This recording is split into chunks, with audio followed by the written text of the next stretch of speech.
요한은 메시아이신 우리 주님을 통해서 새로운 창조의 시대가 열리고 있다라고 하는 사실을 말하고자 했습니다.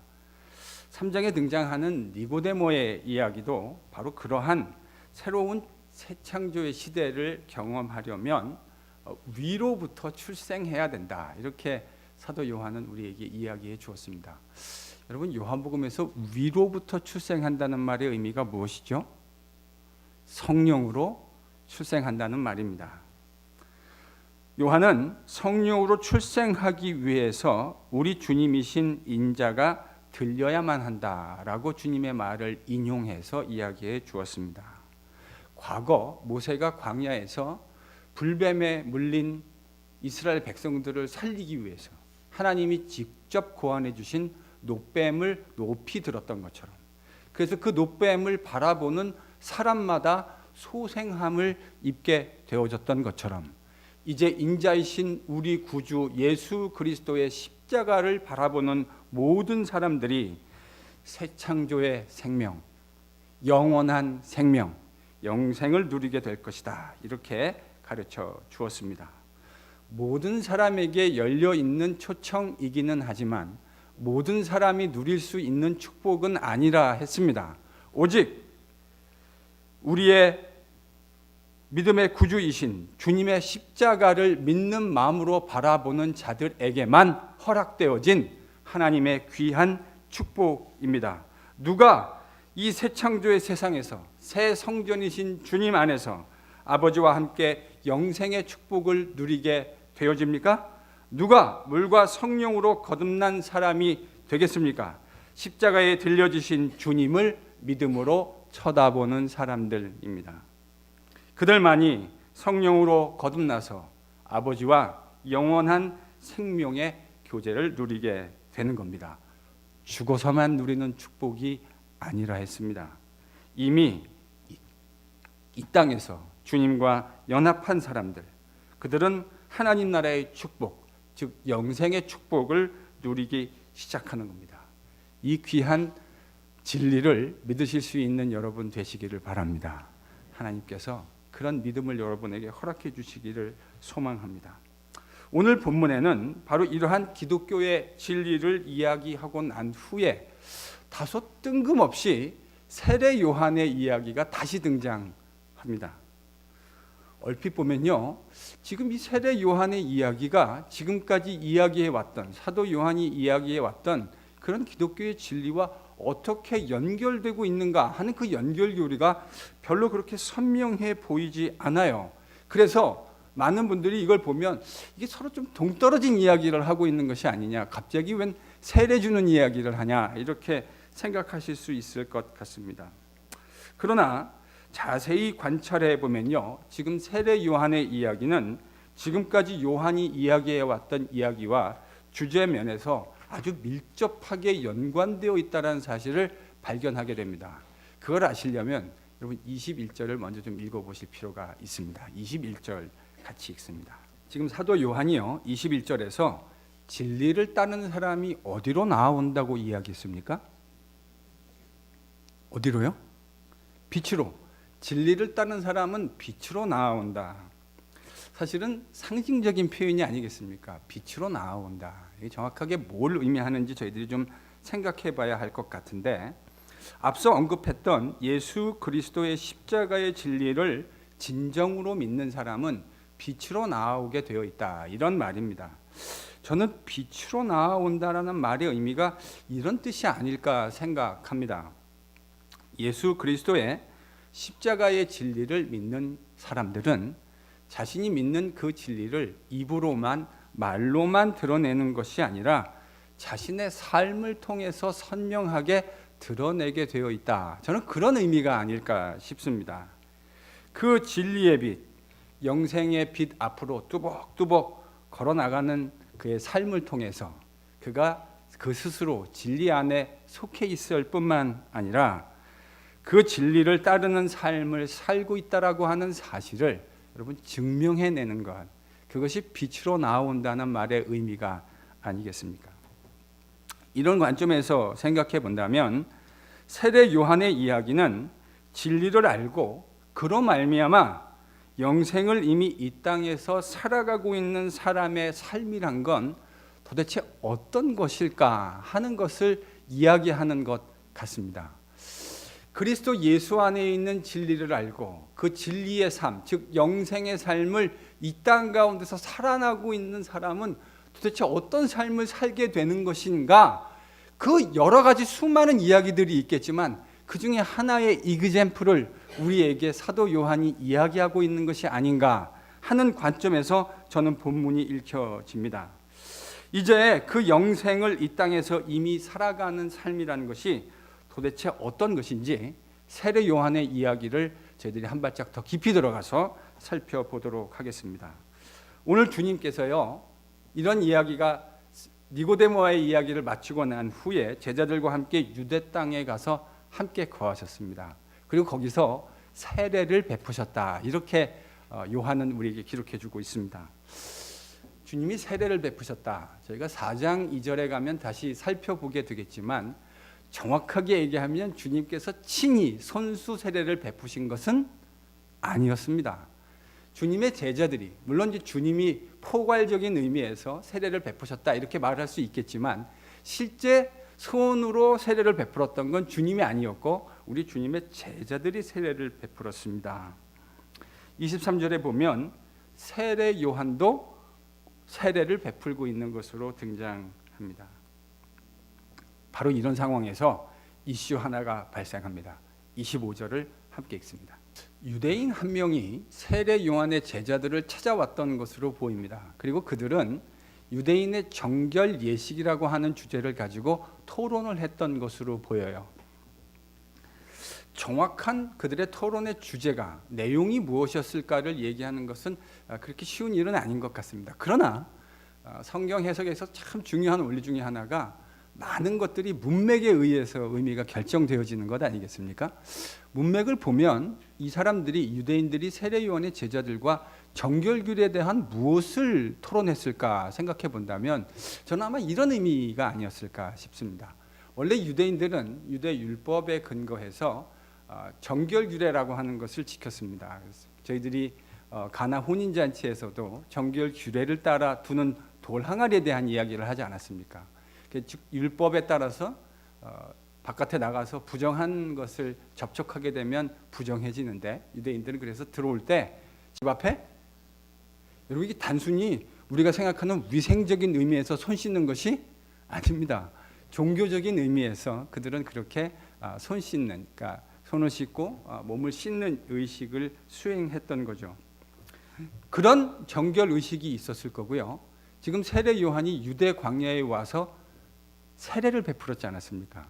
여러분 이 세례도 일종의 큰 그림에서 보면 정결 의식입니다.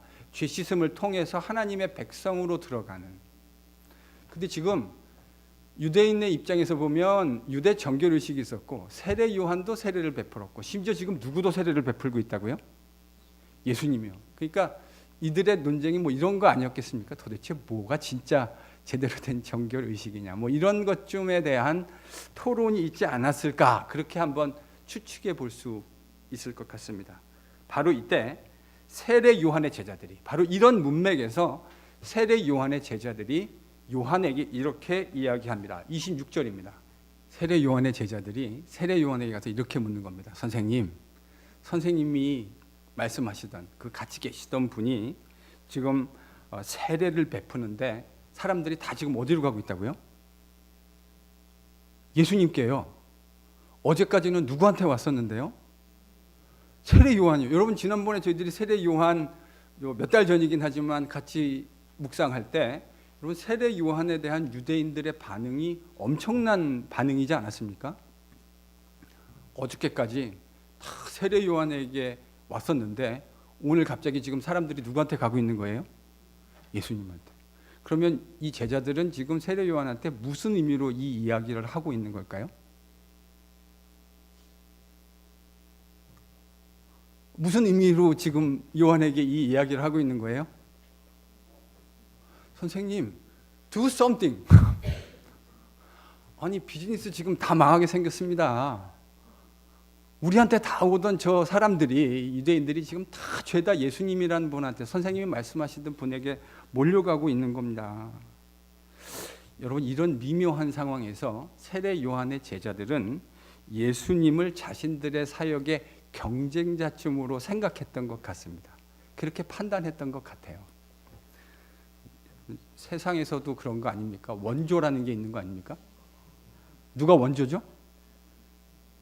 세례 요한이 원조죠. 세례 요한이 유대광야에서 먼저 세례를 베풀었지 않았습니까? 그러니까 원조인데, 우리가 원조인데, 세상 집에도 그런 거 있잖아요. 음식점이 잘 되면 원조라는 말을 쓰지 않는데 옆에다가 누가 슬그머니 원조 이렇게 갖다 붙인다고요. 그러면 또 어떤 게 붙죠? 진짜 원조. 지금 세례 요한이 유대광야에서 원래 세례를 베풀었다고요. 근데 듣보잡 예수님이 갑자기 등장했는데 모든 사람들이 지금 예수님이란 분에게 몰려가고 있는 상황이 된 겁니다. 그러자 이 상황을 쳐다보고 있던 세례 요한의 제자들이 좀 억울했던 것 같아요. 아니, 일종의 후발주자가 예수님인데 사람들이 죄다 그분에게 물려가니 셈이 좀 나지 않았겠습니까? 여러분, 우리 속담에 사촌이 땅을 사면 누가 배가 아프죠?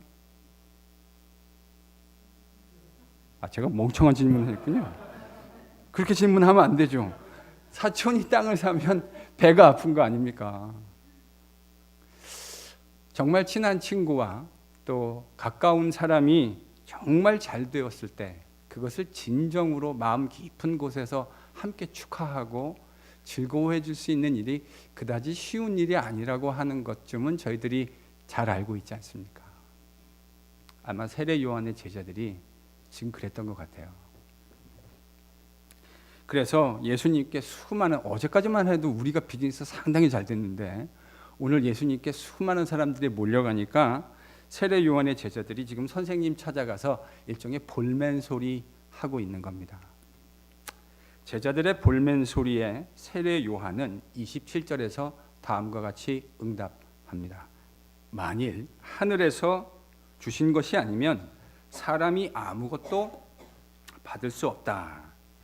여러분, 이게 무슨 말일까요? 이 문맥 안에서 이런 말 아니겠습니까? 제자들을 바라보면서 세례 요한이, 얘들아, 지금 예수님께 사람이 모이는 것 너무 당연한 일이다. 왜냐하면 하늘에 계신 아버지께서 지금 그렇게 하고 계시는 거다. 그분이 허락하지 않으시면 사람들이 이렇게 갈 수 없다. 여러분, 대충 이런 의미로 주님이, 세례 요한이 이야기하고 있는 것 아니겠습니까? 그리고 세례 요한은요, 자신의 제자들에게 이렇게 말하고 그친 게 아니고요, 이미 과거에 자신이 가르쳤던 그 가르침의 내용도 분명하게 상기시키고 있습니다. 여러분, 28절을 또 한번 보시죠. 내가 전에 너희들에게 가르쳤듯이, 세례 요한은 자기가 누구가 아니라고 가르쳤죠? 그리스도가 아니다. 아마 이 말은요, 많은 사람들이 세례 요한의 사역을 보면서 그런 착각을 했던 것 같아요. 누가도 그렇게 기록해 주지 않았습니까? 세례 요한을 보면서 사람들이 뭐라고 생각했죠? 저가 그리스도일지도 모른다, 이런 생각을 했어요. 그러니까 세례 요한이 자기가 누가 아니라고 하는 사실을 매우 선명하고 분명하게 제자들에게 가르쳤던 것 같습니다. 나는 그리스도가 아니다. 나는 그리스도가 아니다. 주님 앞에 보내심을 받은 사람일 뿐인데, 내가 주님 앞에 보내심을 받은 사람이고 저분이 바로 그리스도라고 하는 사실을 친히 증언해야 하는 것이 바로 너희들의 사명이다. 세례 요한이 지금 제자들에게 그렇게 이야기해 준 거예요. 볼멘소리 하고 있는 제자들에게 나는 그리스도 아니다. 저분이 그리스도고 저분이 그리스도란 사실을 친히 증언해야 하는 것이 바로 너희들의 사명이다. 이렇게 이야기해 준 겁니다. 여러분, 저는 이게 정말 놀라운 고백이 아닐 수 없다고 생각합니다. 여러분, 사람들이 자기를 바라봐주고 자기가 하는 말에 귀를 기울여준다는 말이 얼마나 달콤한 것인지 아십니까? 사람들이요, 내가 하는 말에 귀를 기울여주고 내가 하는 말에 경청하고 그것을 따라와 준다고 하는 것이요, 상당히 매력적이고 템팅한 일입니다. 어저께까지 자신을 향해서 들끓었던 유대인들의 그 들끓는 인기와 열정이 지금 다 누구에게로 쏠리고 있는 상황이에요? 예수님이라는 분에게 다 쏠리고 있는 상황이에요. 이런 상황에서 자신이 이제 주변인으로 내몰리고 주연에서 조연으로 내몰리고 있는 상황인데,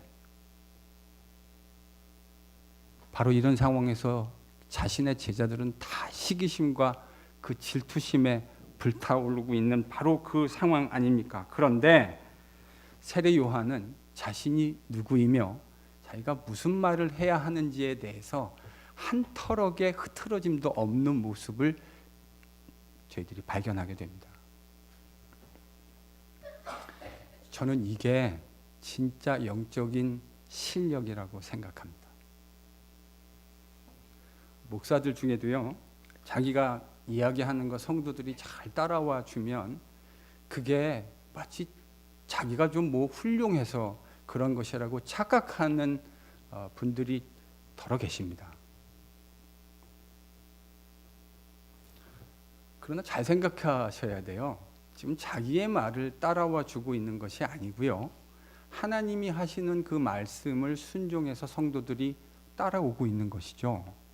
자기를 따라오는 것이 아니라 주님을 따라가고 있는 것입니다. 저는 이거를 덩키 신드롬이라고 부르고 싶습니다. 덩키가 위에 임금을 태우고 왕을 태우고 걸어가고 있으니까 사람들이 다 박수를 쳐줍니다. 그러니까 마치 지가 뭐 된 것처럼 우쭐해지는 그런 사람들이 종종 있을 수 있습니다. 사실은 우리도 그것에서 예외라고 말할 수 없지 않겠습니까? 여러분, 진짜 영적인 실력이란 바로 지금 세례 요한이 저는 보여주고 있다고 생각합니다.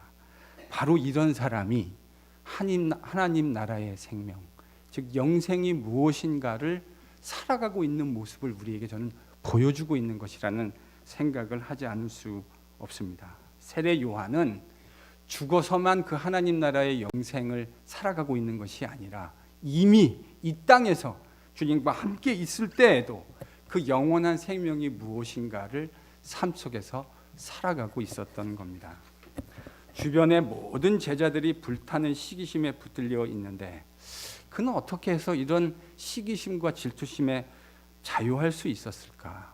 참, 여러분, 그 영적인 비밀과 일체의 비밀이 궁금하시지 않습니까? 저는 그 일체의 비결을 세례 요한이 29절과 30절에서 얘기해 주고 있다고 생각합니다. 지금 저희들이 29절과 30절에서 읽은 세례 요한을 봤더니 세례 요한의 마음이 어떻습니까? 세례를 베푸는데 사람들이 다 예수님에게 가니까 지금 입지가 좁아져가지고 서운해하고 있나요? 어제까지 일약 유대 사회의 주연이었는데 오늘 졸지에 조연으로 몰락한 것 같아서 비참합니까? 그 열등함을 감당할 길이 없어서 분기를 감출 수가 없습니까? 아닙니다. 본문에 보면 세례 요한은 기쁨으로 충만합니다. 그럼 29절에 보면 그가 기뻐했다고 하는 표현이 한국말로 몇 번 나오죠? 29절을 보십시오. 기뻐했다는 말을 몇 번 하고 있습니까?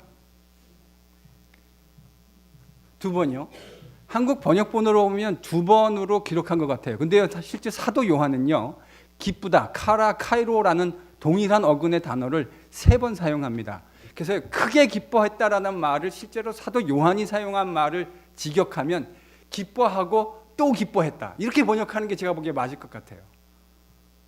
세례 요한은요, 자신의 입지가 좁아져서 서운하지 않았습니다. 자기가 졸지에 조연으로 내몰린 것 같은 상황이 되기는 했지만 전혀 억울해하지 않았어요. 도리어 그는 큰 기쁨으로 충만했어요. 참된 생명이신 주님에게 사람들이 지금 몰려가고 있는 것이 그에게는 정말로 기쁜 일이었습니다. 왜 그렇습니까? 참된 신랑 되신 예수님께 사람들이 나아가는 것이, 그것이야말로 진정한 그들이 누릴 수 있는 참된 축복이라고 하는 사실을 그는 너무나 선명하고 분명하게 깨닫고 있었기 때문입니다. 그래서 전혀 억울해하지 않았어요. 자신의 입지가 좁아지고 역할이 작아진 것에 대해서 하나도 서운하지 않았어요. 너무 기쁜 일이었습니다. 왜 그렇게 기쁠 수 있습니까?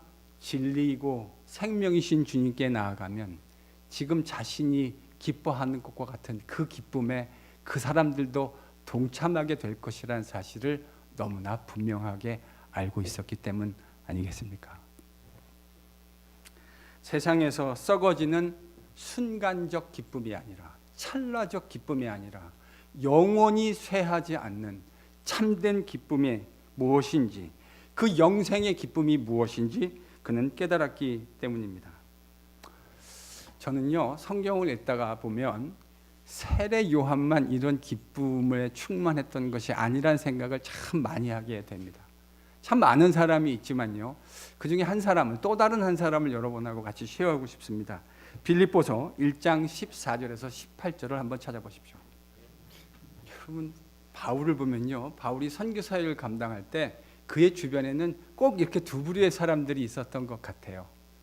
첫 번째 부류는 사도 바울이 전한 복음을 함께 기뻐하고 그것에 순전하게 동참하는 귀한 분들이 계셨던 것 같습니다. 근데 또 한 부류는 사도 바울과 자신의 관계를 이렇게 경쟁적인 관계로 생각하고 자신들을 통해서 복음 사역이 일어나면 사도 바울이 그걸 보면서 자신들이 그런 것처럼 질투심을 느끼고 시기심을 느낄 것이라고 생각하면서 복음을 증거한 사람도 있는 것 같습니다. 여러분, 저는 이 본문을 읽다 이런 생각이 들어요. 참 사람들은 늘 자기 수준에서 생각합니다. 자기가 볼 수 있는 것을 뭐 어떻게 보면 그럴 수밖에 없겠죠. 그게 사람의 인지 구조이니까요. 그래서 그 사람들은 자신들이 이렇게 복음 사역을 해가지고 잘 이것이 이루어지면 사도 바울이 그걸 보면서 시기심을 느끼고 자기들처럼 분기탱천할 것이라고 생각했습니다. 그런데 지금 사도 바울의 반응은 어떻죠? 사도 바울은요, 자기는 기쁘다고 얘기해요. 왜 기쁘다고 이야기합니까? 그들이 순전한 의도로 주의 복음을 증거하든 아니면 그런 순전하지 못한 동기를 가지고 복음을 증거한다 할지라도 결과적으로 그것을 통해서 그리스도 예수의 복음이 증거되기만 한다면 나는 기뻐할 수밖에 없다라고 이야기하는 것 아닙니까? 자기가 무대의 중심에 서야 할 필요가 없어요. 내 옆에 있는 사람이 무대의 중심에 서도 아무런 상관이 없어요. 뭐가 중요한 거고 뭐가 핵심인 거죠? 우리 구주 예수 그리스도의 이름만 높임을 받고 그 복음의 능력만 나타난다고 한다면 사도 바울의 마음속에는 그런 건 하나도 중요한 것이 아니었습니다. 여러분, 지금 세례 요한이 이야기하고 있는 것과 사도 바울이 이야기하고 있는 것이 정확하게 같은 이야기를 하고 있다는 생각을 하지 않으십니까? 사람들이 뭐라고 하든지 그들의 반응이 어떻게 일어나는 거에 대해서 그렇게 신경 쓰지 않아요. 왜냐하면 전파되는 것은 우리 주님이기 때문에 그렇습니다. 주인공이신 주님만 영광 받으실 수 있다고 한다면 내가 어떻게 되든 그거는 그리 중요한 문제가 아니라고 생각하고 있는 것 아닙니까? 그런 사실을 고백하는 사람의 입에서만 이런 고백이 나올 수 있는 것 아니겠습니까? 사랑하는 성도 여러분, 저는 이런 사람이 바로 영생의 기쁨을 누리고 있는 사람이라고 생각합니다. 영생이라고 하는 건 죽은 다음에서야만 비로소 누릴 수 있는 것이 아닙니다. 바로 이런 마음으로 살아가는 것이 이미 이 땅에서도 영생의 기쁨을 누리고 사는 사람입니다. 그래서요, 이런 사람들의 삶 속에는 꼭 자신이어야 할 필요가 없다는 생각이 있습니다. 꼭 나이어야 할 필요가 없어요. 자신이 주인공이 아니라 주님이 주인공이 되시면 충분합니다. 주님이 높아지는 거라면 자신은 어떠한 역할을 감당해도 크게 상관없다는 겁니다. 설사 내 옆에 있는 형제가 나보다 더 중요하고 그럴듯해 보이는 일을 감당한다 하더라도 별로 중요하지 않습니다. 왜요?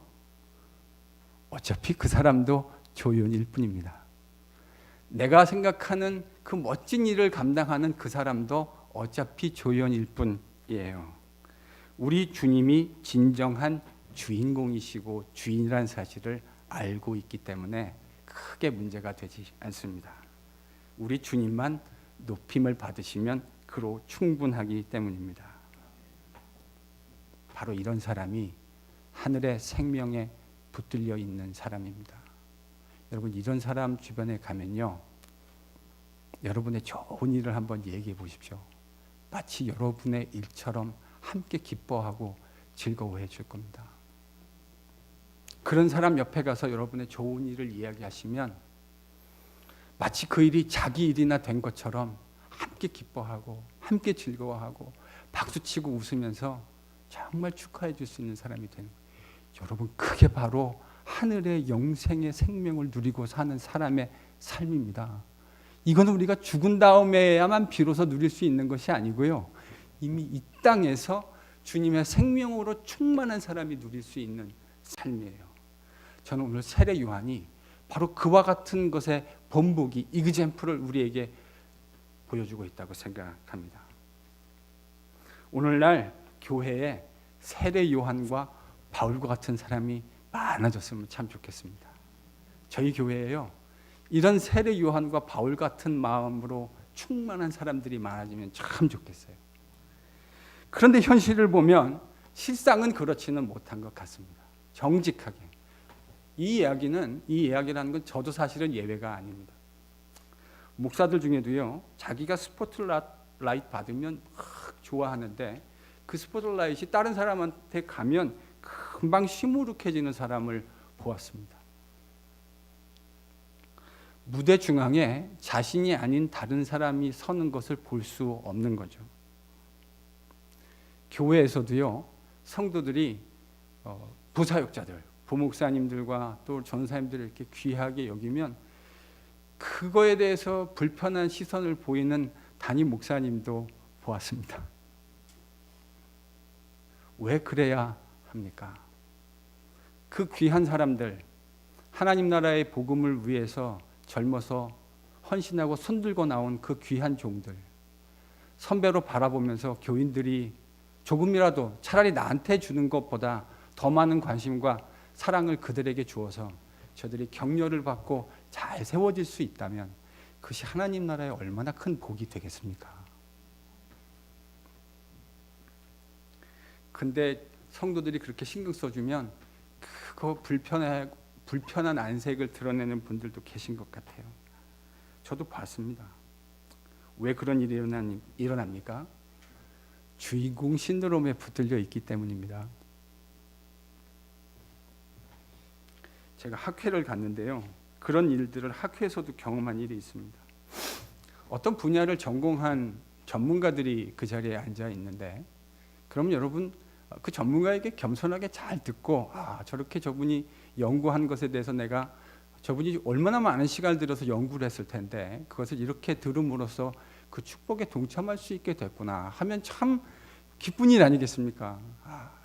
나 말고도 하나님이 이렇게 귀한 분들을 사용하셔서 나도 그 축복에 동참할 수 있게 되어지니 이게 얼마나 기쁘고 감사한 일입니까? 조용히 뒤에 앉아서 겸손하게 잘 배우고 또 그것을 함께 즐거워하고 또 그 연구한 그 학자들을 격려하고 감사하다고 이러면 얼마나 좋겠어요. 근데요, 제가 어느 한 학회를 갔는데 제가 그 학회를 갔다가 그 이후로 다시는 가지 않았습니다. 갔더니 어떤 한 분이 처음부터 끝까지 기조연설이란 걸 하더라고요. 그 주제에 관한 기조연설을 하시더니 끝나고 나서는 그 학자들, 전문가들을 데리고 토론을 하는데 자전 사람이 누가 말만 하면 바로 그 뒤에 나와서 코멘트를 하시더라고요. 그래서 제가 좀 불편했어요. 왜 저러실까? 그러지 않으셔도 괜찮은데, 그러지 않아도 그분 충분히 훌륭한 분이신데 굳이 왜 저러셔야만 할까 하는 것이 참 안타깝습니다. 근데 제가 다시 오라고 초청을 받았는데 별로 가고 싶지는 않더라고요. 왜 그런 일이 일어납니까? 주인공 신드롬에 붙들려 있기 때문입니다. 자기가 세상의 중심이어야 하는 거죠. 여러분, 그런 모습은 하나님 나라의 생명으로 충만한 삶이 아닙니다. 성도들도 그래요. 왜 조국 교회와 이민 교회가 임직시철만 되어지면 그렇게 홍역을 앓습니까? 저도 참 많이 봤거든요. 조국 교회랑 이민 교회에서 임직할 때가 되면 참 교회들이 어려운 일들을 지나가는 것을 종종 보아왔습니다. 왜 그렇습니까? 저는 심플하다고 생각해요. 주인공 신드롬에 붙들려 있기 때문입니다. 자신이 주인공이 되어야만, 자기가 그 무대의 센터 스테이지에 서야만 직성이 풀리는 거죠. 그리고 사람들에게 이렇게 푸념하는 것을 들었습니다. 왜 나 같은 사람을 알아주지 않는가? 근데 그거 아시죠? 본인만 빼고 다 알아요.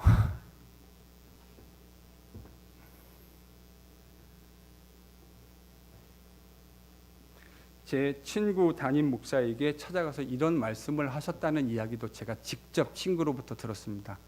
목사님, 이번에 임직하는데 판만 깔아주시면 됩니다. 춤을 추고 작두를 타고 하는 일은 다 제가 하겠습니다.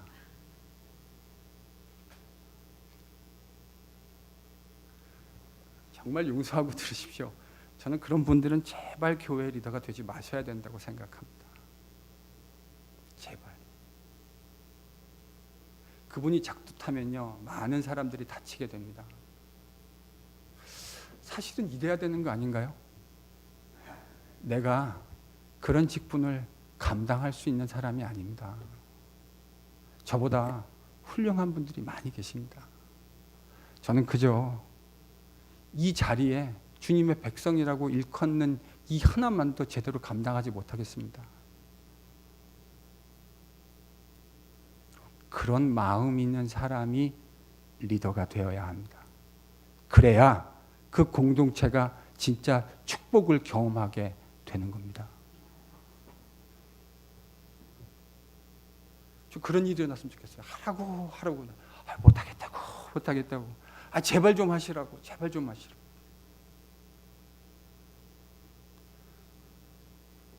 이게 어떻게 되면 가능하냐면요, 주님이 그분의 마음의 센터 스테이지에 계시면 가능해집니다.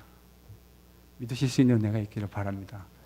제가요, 목회하면서 저에게도 사실은 부담이에요. 왜냐하면 제가 봤잖아요. 이민교회를 하면서 지나가면서 20년 동안 보았다고요. 그런 부담이 저에게도 솔직하게 있는 것이 사실입니다. 그러나 기도하고 있습니다. 하나님, 그렇게 역사하여 주시옵소서. 그래서 우리가 다음번에 임직하는 날에는 모든 성도들이 함께 기뻐하고, 비록 내가 그날 센터 스테이지에 서지 못하는 일이 발생한다 하더라도 그저 주님 나 하나로 인해서 영광 받으시면 그 하나로 충분하다고 생각하는 그런 공동체 되게 해주십시오. 제가 토요일 새벽마다 빠지지 않고 주님께 기도하는 기도의 제목입니다. 그런 생명으로 풍성한 우리 NHPC가 될 수 있기를 바랍니다.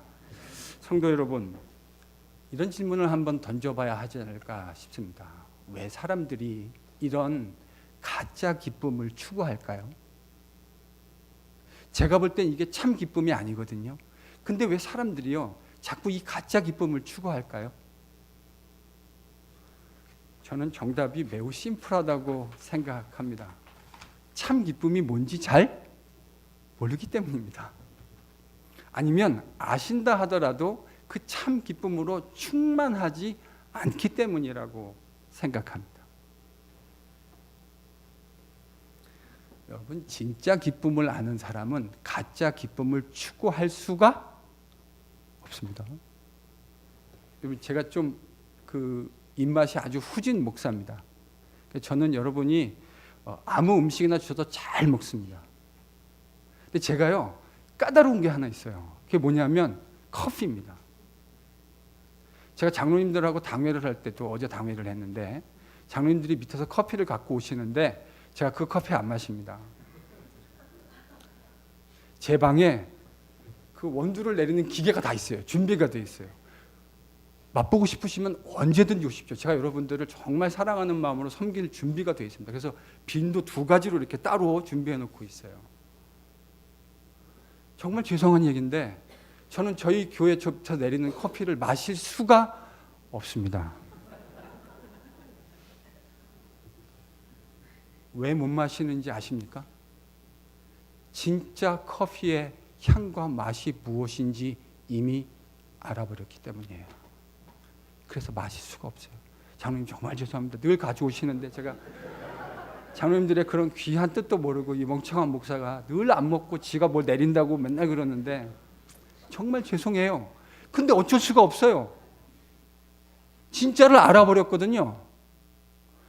여러분, 진짜에 붙들린 사람, 진짜가 뭔지를 알고 있는 사람에게 가짜를 가지고 그를 매혹시킬 수 있는 방법이 없습니다. 그에게는 뭘 주어야 합니까? 진짜를 주셔야 합니다. 진짜를. 그래서 저는 죄송합니다. 용서하고 들으십시오. 저런 커피를 마실 수가 없습니다. 인스턴트 커피를 마실 수가 없어요. 진짜를 알아버렸기 때문입니다. 어떻게 세상에서 가짜가 진짜를 이길 수 있겠습니까? 그게 세상의 이치입니다. 세례 요한은 그 진리로 말미암는 진짜 기쁨으로 충만했습니다. 그래서 그는 이렇게 외칠 수 있었어요. 그는 흥하여야 하고 나는 쇠하여야만 하리라. 한글 번역이요 조금 약해요. 사도 요한은요 그는 흥하셔야만 한다. 그리고 나는 쇠해도 좋다가 아니고 쇠해야만 한다. 사도 요한은 그렇게 얘기했습니다. 여러분, 이 고백은 웬만한 내공으로는 말하기 힘든 내용입니다. 주님은 흥하셔야만 하고 나는 쇠하여야만 한다. 이 고백은 진짜가 무엇인지 아는 사람의 입에서만 터져 나올 수 있는 고백입니다. 여러분에게 이런 고백이 터져 나오실 수 있기를 간절히 축원합니다. 옆에 분에게 이렇게 한번 권면해 주십시오. 주님이 흥하시면 됩니다. 저는 쇠해도 아무런 문제 없습니다. 여러분이 고백한 대로 그렇게 사실 수 있는 은혜가 임하기를 바랍니다. 주님만 흥하시면 됩니다. 자꾸 내가 센터 스테이지에 서야 된다는 생각을 여러분 우리 의도적으로라도 좀 버리십시다. 매일같이 내가 중심이 되고 주인공이 되어야 한다는 이 죄성의, 여러분 이게 죄성의 핵심인 거 아시죠? 죄성의 핵심은 내가 중심에 서야 한다는 사고입니다. 그 자리에 하나님도 견딜 수 없는 것이 죄인의 마음이에요. 죄인의 마음에는 하나님이 가운데 서시는 것도 참아낼 수 없는 게 죄인입니다. 그런데 사람이 말해 뭐 하겠습니까? 저는 우리 NGPC가 행복해지는 비결을 하나 알고 있습니다. 그것은 목사와 성도가 바로 이 영적인 비밀을 깨닫게 되는 겁니다. 주님이 우리 교회의 센터 스테이지에 쓰고 이강태 목사도 아니고 박할규 장님도 아니고 당회 어느 멤버도 아니고 우리 교회 안수 집사님 어떤 분도 아니고 우리 교회 재직 가운데 어떤 분도 아니고 모두가 예수님을 가운데 쓰고 우리는 똑같은 거리에 설 수만 있다고 한다면 여러분 이 교회는 틀림없이 행복한 교회가 될 줄로 믿습니다. 사람이 많이 모여야 행복해지는 것이 아니에요. 이와 같은 가치로 붙들리게 되어질 때 그 교회는 진짜 행복한 교회가 저는 된다고 믿습니다. 사랑하는 성도 여러분, 세상은 가짜 기쁨을 찾느라고 혈안이 되어져 있습니다. 그 가짜 때문에 시간도 버리고 돈도 버리고 때때로 생명도 버리는 것이 인간입니다. 우리는 요한복음을 통해서 참 생명, 영원한 생명, 진짜가 무엇인지를 깨닫게 되어진 사람입니다. 이 진리의 복음, 영생의 복음, 그 주님을 증거하고 그 복음을 날마다의 삶 속에 살아내는데 최선을 다하는 NGPC가 될 수 있기를 예수 그리스도의 이름으로 간절히 축원합니다.